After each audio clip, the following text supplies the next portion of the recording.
Yo, what up, everybody?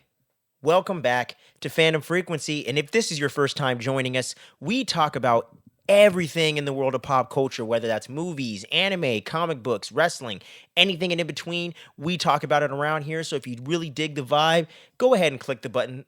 All the buttons below the video, actually, not just the one button, all the buttons, the bell, the like, everything, subscribe, comment, hate comment, do a dislike, doesn't matter. Make sure you show that interaction and that support or hate. Hey, who cares? You know what I mean? Show that thing for the channel, but we're not going to waste any more of your time. You already know what the topic is from the thumbnail, of course, but we got to do the typical intro, right? It's The Boys. It's finally back. Season 4 finally had its premiere this past week. Finally got a chance to catch up on the episodes and everything like that, get my notes straight. And now we're here to talk about the season 4 premiere. I caught up on season 3 once again, rewatched the series. I am going to get a season 3 review up. It's probably going to come around the time you get the episode 2 review. The episode 4 review for this season. You're probably going to see that season 3 review. Better late than never. Just didn't get around to doing the whole review because I was late actually watching the season last year. I didn't actually watch the last 2 episodes till about 2 or 3 weeks later. And by the time I was going to get around to the review, there was just so many other things coming out, so many other things to do. You know what I mean? So just didn't get around to it. But with no further ado, let's fully get into this thing. And when it comes to this 3 episode premiere, which I love the way that they do that, by the way, and then go week to week, so it gives you a very firm understanding of what this season is going to be all about. And this season is definitely very politically driven. I think you pretty much should be expecting that going into this. If for some reason you didn't watch the trailers and you're not aware of that because of not watching the trailers, just have that warning going into it. This is a highly political season. They're definitely getting into the nitty gritty, whether that's the left or the right side, you know what I mean? Conservative, liberal, whatever you want to say, going head to head and whatnot with some of these new soups coming into the 7. They're going to be bringing over these Gen V characters, which spoiler review here, of course. We haven't seen those Gen V characters yet in this current season, but we know they're coming up. We did see the crossover. For those of you that caught up on Gen V, we did do a review for that. I'll throw the card up. And we did the first 2 seasons of The Boys as well, if I'm not mistaken. But I'll throw the card up for that stuff. But the Gen V characters, I can't remember the 2 names of them right now, but they turned into kind of super villains by the end of the thing. The chick with the powers to make people do whatever she tells them, and then the brother that had this severe mental issue, multiple personality disorder thing, and then his whole power set as well. So they're going to be tying into this, but haven't quite yet. But we're going into this thing where Victoria Newman running for office, seemingly in the lead, about to get it, using Homelander as a spokesperson or kind of like someone that's like supporting her campaign, if you will. I can't remember the damn term right now, but advocating for them or whatever. And that's all going down. And Homelander is in the process of trying to be the best father he can to his kid Ryan there, and trying to one up Butcher in any way possible and provide all the lavish things that come with the lifestyle of being Homelander and being on the number 1 superhero team. And he's trying to get a new lineup for the 7. They have a new Black Noir played by an actor, it seems. Doesn't seem like he has any superpowers, at least so far, that we've seen in the season. So they got someone kind of stepping in for Noir, because if you don't remember, Homelander actually killed that fool after he found out that Black Noir knew all along that Soldier Boy was Homelander's father and never told him. And they seemingly had kind of a close kind of working relationship in an odd way. And obviously due to the fact that Black Noir didn't like Soldier Boy. He actually despised him. It was part of the whole process of getting him kidnapped by the Russians and experimented on Winter Soldier style. So that was the whole thing going on there. So picking up with that, we do have a fake new Black Noir that isn't new to the public, but new to us fans watching the show. Even the boys don't know about this yet. So that's going to be interesting to see if that comes out as well, because there's a lot of Homelander supporters out there, a lot of Starlight supporters and everything like that. So that's kind of the 2 clans going at each other, kind of being an allegory for kind of that, more conservative and liberal kind of side of the political aisle going at each other. And the new character of, what's that woman's name? Ah, man, I got to pull this up, man, because I got to shout this character out, man. I've been loving everything she's doing. Dude, what is it, man? What's her name? Dude, Sister Sage. There you go. Sister Sage coming in as the smartest woman or person really in the world, and that's kind of being her superpower, her Gen V ability. Her ability from having the V and all that stuff. and from the Compound V. And Sister Sage is coming in, and you got the character of Firecracker, if I'm not mistaken, the redhead chick that was also the actress herself was actually in 2016's Blair Witch, directed by one of my favorite filmmakers, Adam Wingard, and she's been in a couple other projects as well. But she's coming into this thing, kind of getting her first big break, if you will, in a certain way as well. And I can't remember the actress's name of that character or Sister Sage, but they're both awesome. I'm gonna put their pictures or clips in here with their names, so you're gonna see that in the edit. Of course, gotta love that post production, right? But you're gonna see that in there because these two characters are phenomenal. I'm really digging everything that these characters are bringing to it, with Firecracker kind of symbolizing that really like hateful kind of side to things on the internet or in the world of politics, to where anything kind of progressive or anything like that, they hate it. They have no love for any of these, oppressed groups or minority groups or anything like that. In fact, they downright just are straight up racist and hate them. And that's definitely a contingent of people that are out there. Not saying that everyone that's conservative or anything like that or is a Republican or anything is this way, but they're really focusing on those people that are that way. And that's kind of the angle they're taking with that character. And so far, I'm loving the way that the character's playing it.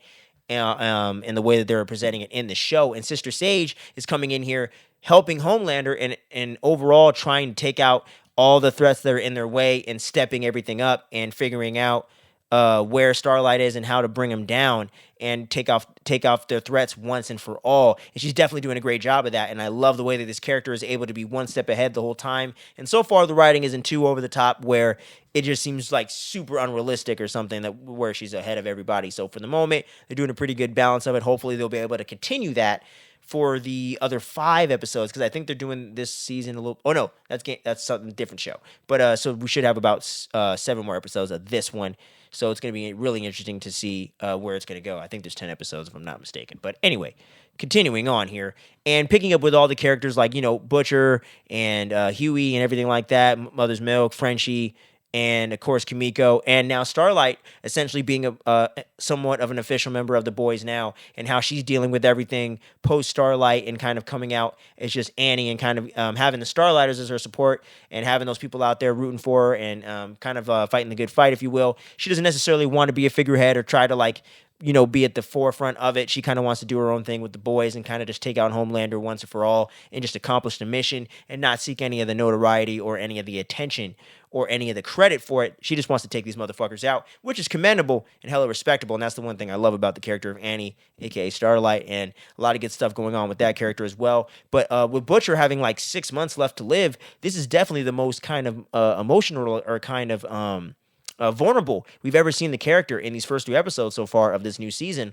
and I'm really digging it. He's still kind of the asshole kind of prick that he is to everybody in a certain sense, and kind of has that overall swagger, you know what I mean, and kind of just being that really brash Australian that we know him to be, but definitely showing some other sides to him, and him trying to reconnect with Ryan, and him trying to kind of do better by the team at the same point, and with Mother's Milk kind of taking the lead role and kind of being the new leader of the team, if you will, of the boys, because Butcher's literally getting ill and kind of becoming a liability on the missions, as we see in the opening of the first episode when they go into the convention with the Firecracker supporters and all those people, and all that craziness goes down.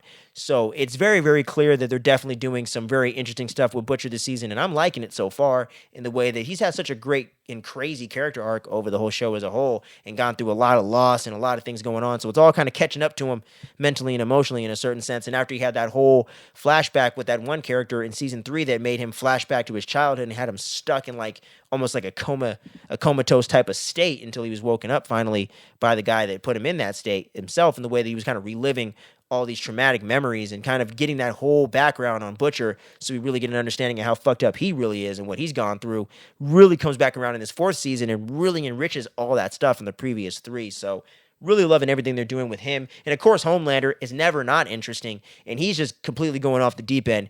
That is for sure, but he's over here trying to win Ryan's heart and trying to win him over and trying to get him out there as almost a sidekick, if you will, and that's the way that Vought is trying to push it and trying to pitch it out there.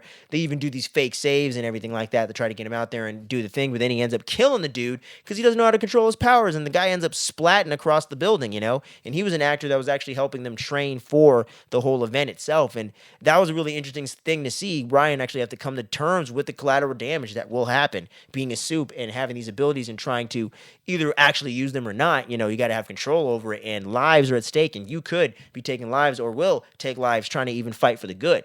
So that's all a part of this thing. And that's the reality of the situation. And that's really what would happen in this scenario where something like Marvel or DC might not dive quite this deep into it. I love the way that The Boys does. More so DC probably than Marvel, if I'm being real with it, even though I love both of them.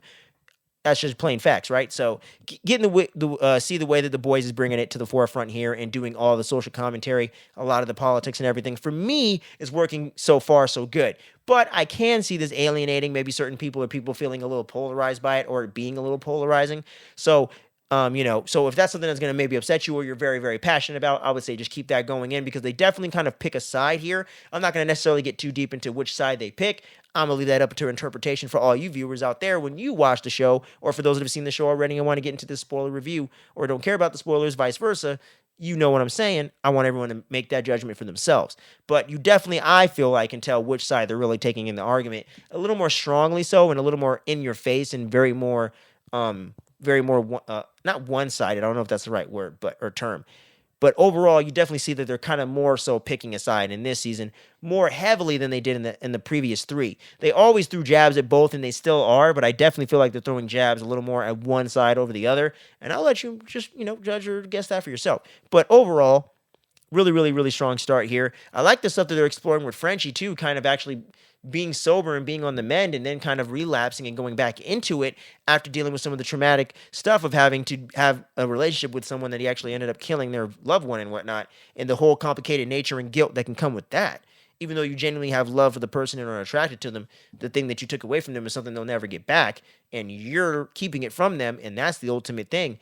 And all the stuff going on with Kimiko as well, dealing with those child traffickers out there and coming into terms with what happened in her past, and her trying to help Frenchie move on as she wants to move on as well, has been really cool in this. And I think they're doing a much better job with their storylines in this season than the previous one, because that was one of my main negatives of the third season. This is one of my main positives so far going into this one. I love what they're doing with Frenchie and Kimiko. Mother's Milk always stays very interesting as well. Love the stuff that's going on with him, so far. Just kind of leading the team and just being that leader. Nothing too deep going on with his emotional stuff going on with his family members and whatnot, but I think we will come back around to that at some point later in the season. But he did have a lot of focus on that in the previous two, so I feel like they're kind of trying to divvy up the focus a little bit to other characters and other people's family members, such as Huey Campbell's. And the whole thing with his mom coming back after his dad had a stroke, and now them coming to terms with all the traumatic thing of her leaving, and the whole reason why she left, while feeling a bit manipulative, does make sense, and I think doesn't justify it, but I just get it, and it makes more sense why someone would abandon their child or family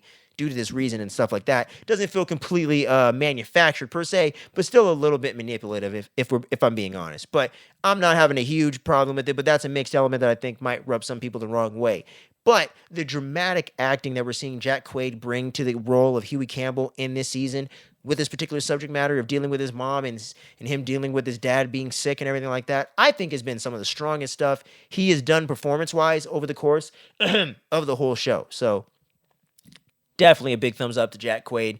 Really great stuff. Between everything he's doing in this show and Scream 5, I definitely just love everything that he's doing as a performer. No, he's done tons of other things outside of that, but those are the two things right there where I really think show his range and really the heights and the capabilities of what he can do as a dramatic, comedic, and or scary type of performance or performer, whatever, horror, whatever, what have you. So he's great in the genre stuff. He's even doing the voice of Superman. Haven't seen a single episode, but I hear good things. So, got a lot of love for Jack Quaid.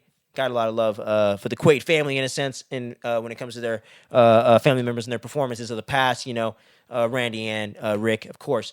But yeah, man, so it's a lot of great stuff, a lot of great fun, and overall, I'm really digging this season so far. I'm really curious to see where things are going to go with Sister Sage and Homelander's dynamic, because you can definitely tell the Homelander is not liking the way that she's calling him out on certain things, and I think that's definitely going to come to a head sooner rather than later. I can't wait to see the Gen V characters that are supposed to be crossing over finally really cross over, because they were some of the most interesting characters of the show and of both of these shows put together. So I'm really curious to see where that's going to go and if they're going to truly become members of the Seven, because I think that can make things hella interesting and kind of rejuvenate that team and make things very interesting with their storylines going forward into the final season next year or whenever they do it, because they have confirmed the fifth season will be the final season. So we know that's coming up ahead. So a lot of things they're setting up and doing in this season, I think, are going to come straight to a head in that, and they're going to play a really big part in kind of helping to transition us to the end of the series as we know it. But right now, I'm really digging it. Really enjoyed these first 3 episodes.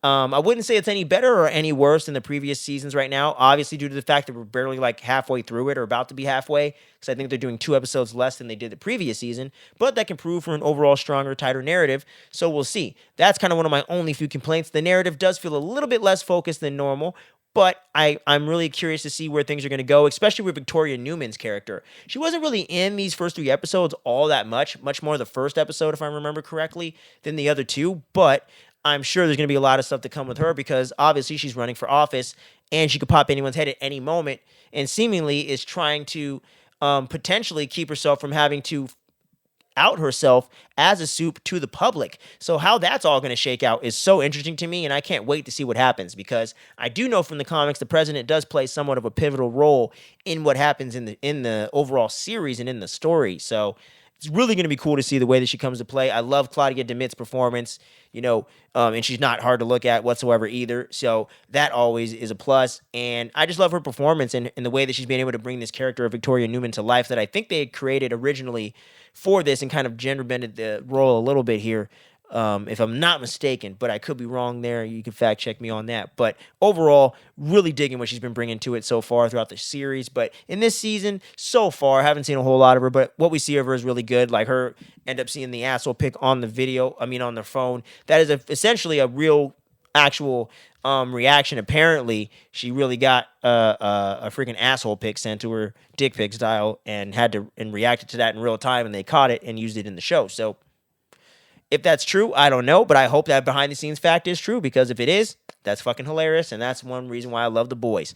But yeah, man, it's a good start to the season so far. I wouldn't say great, but I would say good, and I would say I'm very satisfied with it. Can't wait to see where it goes. But y'all let me know what you thought about these first 3 episodes of season 4 so far. Do you think it's matching the heights of the previous 3, or do you think it's kind of going below that and kind of starting to show a decline in the overall quality of writing? You let me know where you fall on that. I think it's about the same as where we were before, but I would love to hear y'all's opinion about that. We're going to be covering all the episodes week to week starting now. So this Friday, you should see the review for episode 4 and so on and so forth through the rest of the season.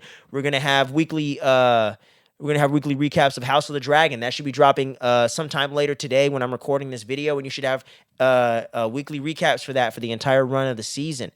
So it's going to be really good stuff for sure. So make sure you're tuning in and checking out all that good stuff. Make sure you're sharing this with your friends, family, coworkers, and all that stuff. It's pretty safe for work for the most part. There's some cussing in here for sure, but overall, we're pretty safe for work. So, yeah, man. So make sure you stay tuned, you don't sleep, and we're going to catch you guys on next week's review for episode 4. Peace.